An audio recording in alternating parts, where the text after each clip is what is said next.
Bonjour, je suis la lieutenant Pauline et je vais vous présenter mon métier.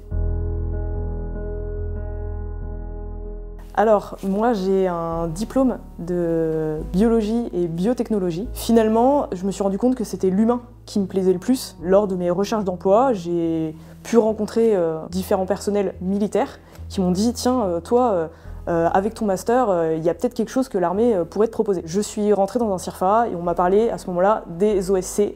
Un OSCE, c'est un officier sous contrat encadrement. On m'a dit « Va quand même tester ». J'ai fait une PMS, c'est une préparation militaire supérieure. Elle va durer 3 semaines et elle va vraiment permettre à une personne civile, comme je l'étais, de découvrir le milieu militaire. Puis, dès le mois de septembre, je suis arrivée à Couët-Quidan pour m'engager au titre du génie. Pourquoi au titre du génie? Parce que lors de ma PMS, justement, j'ai découvert le 2e RD avec sa spécialité NRBC, donc nucléaire, radiologique, biologique et chimique, qui me permettait à la fois de découvrir le milieu militaire et pourquoi pas de m'engager voilà, dans ce côté-là, puis de se rattacher à mon master, à mes 5 ans d'études que j'avais effectué, donc côté biologie, et donc je me suis engagée voilà, au titre du génie avec pour objectif d'aller au 2e RD. J'arrive au 2e RD et le chef de corps me donne le commandement d'un peloton de décontamination.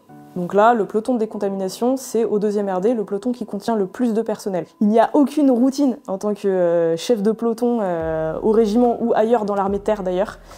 Chaque journée est complètement différente. L'objectif étant de continuer la formation des personnels. On va dire que la journée classique pour un chef de section, le matin au rassemblement, on retrouve son peloton.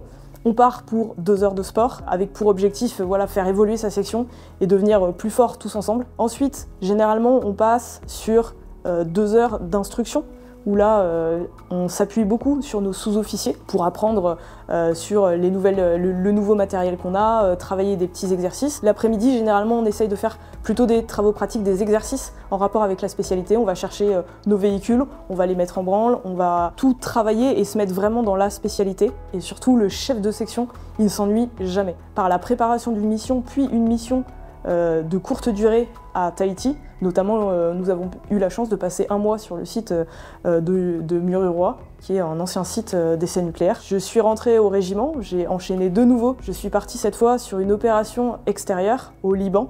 J'ai participé à l'opération Daman, donc sous égide ONU, donc casque bleu. J'avais une casquette un peu particulière d'officier spécialisé dans les risques NRBC et j'ai eu la chance de repartir encore une fois. J'ai rejoint la mission Aigle 4 qui se trouvait en Roumanie. On a pour mission vraiment avec le 2e RD de former les différentes unités de mêlée au risque NRBC, de s'entraîner de nouveau à ces risques-là. Voilà, en 3 ans, je vous ai décrit plein de missions, donc clairement, ici, non, on ne s'ennuie pas. Pour se renseigner sur les officiers sous contrat encadrement, il vous suffit d'aller chercher des informations sur s'engager.fr et également, n'hésitez pas à vous présenter dans un CIRFA qui va pouvoir, lui, vous proposer en fonction de votre niveau scolaire et surtout de vos intérêts, les différents parcours dans l'armée de terre.